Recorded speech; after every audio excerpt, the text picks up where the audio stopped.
Assalamualaikum warahmatullahi wabarakatuh. Perkenalkan, nama saya Muhammad Raditya Rizky Ramadan dan ini portal pilihan saya. Saya Muhammad Raif Darmawan. Kami dari SMA Negeri 8 Yogyakarta. Kami adalah salah satu finalis Kopsi tahun 2020 bidang fisika, terapan, dan rekayasa. Mari melihat data. Indonesia merupakan negara yang akrab dengan bencana tsunami. Faktor utama penyebabnya karena Indonesia dilewati oleh jalur Ring of Fire dan dihimpit oleh 3 lempeng dunia yang menyebabkan lokasi Indonesia rawan akan terjadinya pergeseran lempeng bumi dan memicu gempa bumi. Gempa bumi sendiri merupakan penyebab paling umum terjadinya tsunami. Selain itu, data BNPB dari tahun 2010 hingga 2019 menunjukkan bahwa dalam 10 tahun terakhir terjadi 5 kasus bencana tsunami dan pada tahun 2018 terjadi 2 bencana tsunami sekaligus di Indonesia. Sementara bencana tsunami yang terjadi di Selat Sunda hingga tanggal 31 Desember 2018 mengakibatkan 437 orang meninggal, 16 orang hilang, dan lebih dari 14.000 orang mengalami luka-luka. Menurut BNPB tahun 2018. Salah satu faktor banyaknya korban disebabkan oleh kurangnya edukasi mitigasi bencana tsunami serta minimnya peringatan tsunami yang diberikan oleh pemerintah kepada masyarakat. Sutopo Purwonugroho, Kepala BNPB mengatakan, sejak tahun 2012 tidak ada satupun dari 22 buoy tsunami yang masih beroperasi di Indonesia.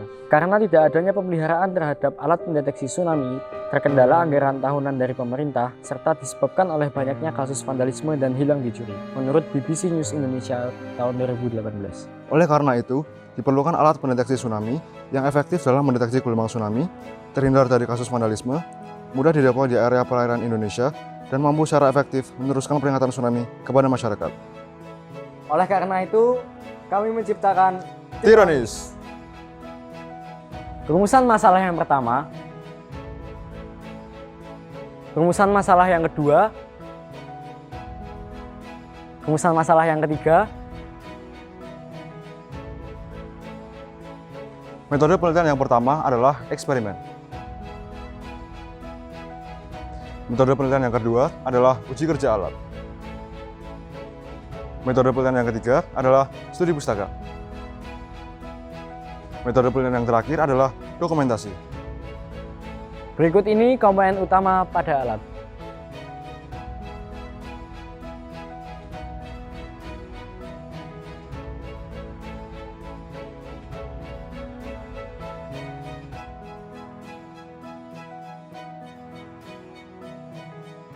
Yang pertama adalah desain alat penelitian.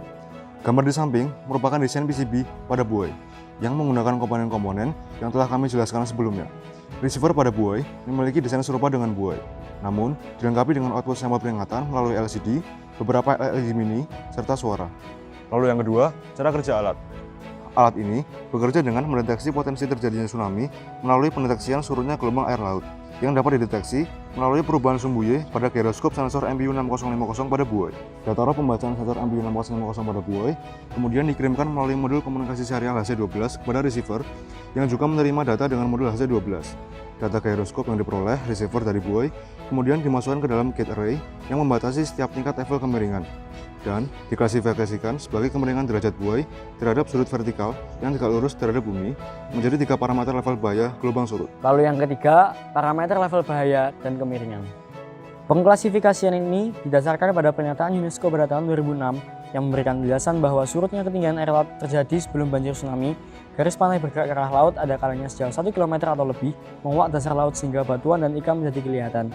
Pernyataan ini diterjemahkan ke dalam cara kerja alat, yaitu semakin miring kondisi keadaan sensor MBU 6050 pada buoy terhadap kondisi awal, maka semakin tinggi juga potensi terjadinya gelombang tsunami yang dideteksi melalui surutnya ketinggian air laut.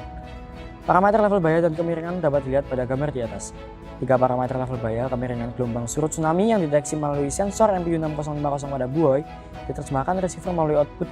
Output receiver tersebut kemudian mengeluarkan sampel peringatan bahaya gelombang surut tsunami. A level 1, B level 2, dan C level 3. Yang keempat, range miring jatuhnya buoy. Titik miring jatuhnya buoy dapat di mana saja dalam range sudut 180 derajat arah laut. Data yang diambil berupa data koordinat sumbu Y, giroskop, pada 3 level kemiringan parameter bahaya alat. Lalu yang kelima, Tyrannis. UNESCO pada 2006 memberikan penjelasan bahwa saat air laut surut, garis pantai bergerak ke arah laut ada kalanya sejauh 1 km atau lebih. Untuk itu kami merancang Tyrannis yang merupakan sistem aplikasi pengembangan alat kami berupa sistem 5 buoy yang difokuskan untuk mengatasi banyaknya kasus vandalisme pada alat milik pemerintah. Alat kami mendeteksi gelombang surut pra-tsunami sehingga ditempatkan kurang dari 1 km dari bibir pantai, sehingga jauh lebih mudah dilakukan pemantauan dan perawatan berkala. Yang keenam, alur kerja program alat.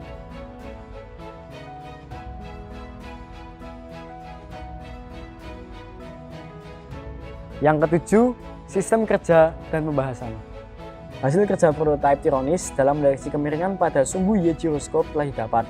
Raw data hasil pendeteksian koordinat sensor giroskop dapat dilihat di tabel 2. Pengambilan raw data ini peneliti lakukan dengan memiringkan alat dan mencatat perubahan koordinat sumbu yang dimonitor melalui laptop.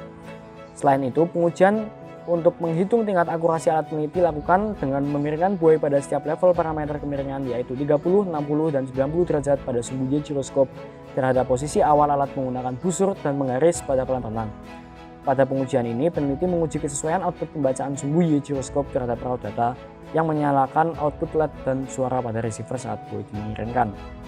Lalu kemudian, kesimpulan dan future works.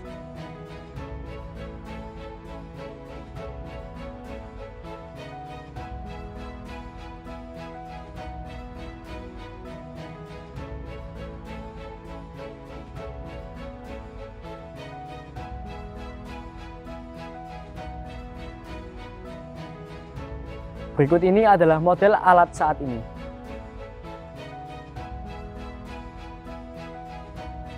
Sementara berikut ini merupakan ilustrasi model alat di masa depan. Terima kasih telah mendengar presentasi dari kami. Sekian, kurang lebih mohon maaf.